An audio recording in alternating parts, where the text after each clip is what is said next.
Mr. President, first and foremost, we wish to congratulate you on your accession to the presidency of the Security Council. And second, we wish to welcome the newly elected members of the Security Council. The beginning of this new year shocked all of those throughout the world who cherish the hope that respect for international law and non-intervention in domestic affairs of other states, as well as a reliance upon diplomacy and seeking of compromise, became key principles in the work of the new U.S. administration.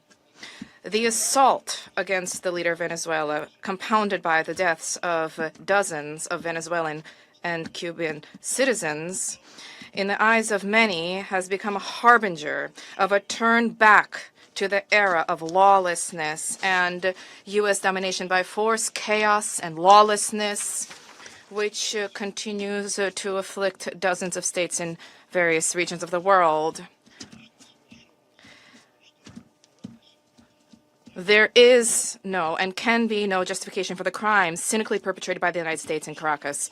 We firmly condemn the U.S. act of armed aggression against Venezuela in breach of all international legal norms.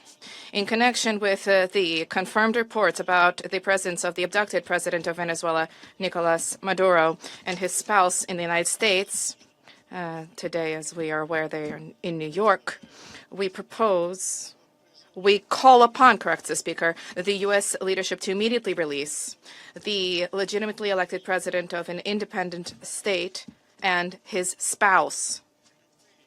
Any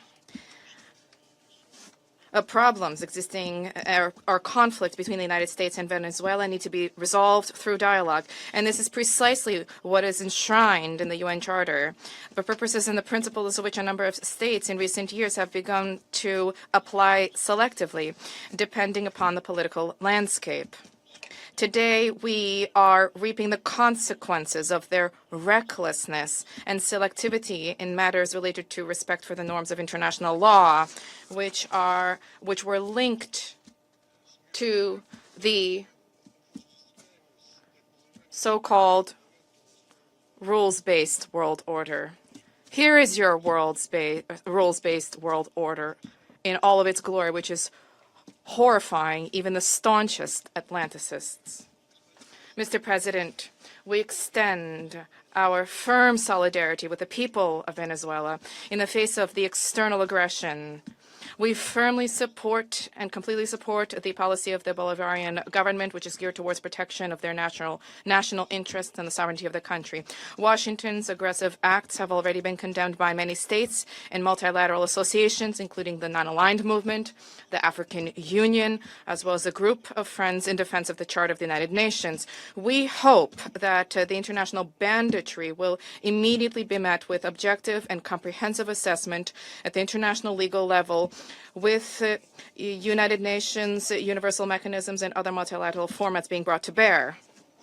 This process must not be impacted by the recognition or non-recognition by any given states or groups of states of the legitimacy of Nicolas Maduro. For this reason, unintelligible murmurings and attempts to avoid principled assessments by those who, in other circumstances, froth at the mouth and demand that others respect the UN Charter, today seem particularly hypocritical and unseemly. We hope you will recognize this, and we hope that you will abandon double standards and that you will not attempt to justify such an egregious act of aggression due to a fear of angering the American global gendarme, which is attempting to once again rear its head. We are particularly appalled by the unparalleled cynicism with which Washington did not even attempt to conceal the true aims of its criminal operation, namely the establishment of unbridled control over Venezuela's natural resources and the assertion of their hegemonical ambitions in Latin America. In this way, Washington is generating fresh momentum for neocolonialism and for imperialism, which were repeatedly, decisively condemned and repudiated by the peoples of this region and by the global South as a whole. Distinguished colleagues, under these circumstances, it is exceedingly important for the entire international community to unite and to definitively reject the methods and tools the methods and tools of U.S. military foreign policy, which have been demonstrated in the case of Venezuela. This is the only way it is possible to compel Washington to revisit and to abandon their dangerous misconceptions. As we stated during previous meetings on Venezuela, the bell now tolls across the region, ringing for every country of the Western Hemisphere. The bell is ringing for all UN member states and for the future of the organization itself. Failing to hear this call today is tantamount to projecting cowardice and a lack of principle, essentially blessing ongoing encroachments of international law and rejecting civilized international conduct as a whole.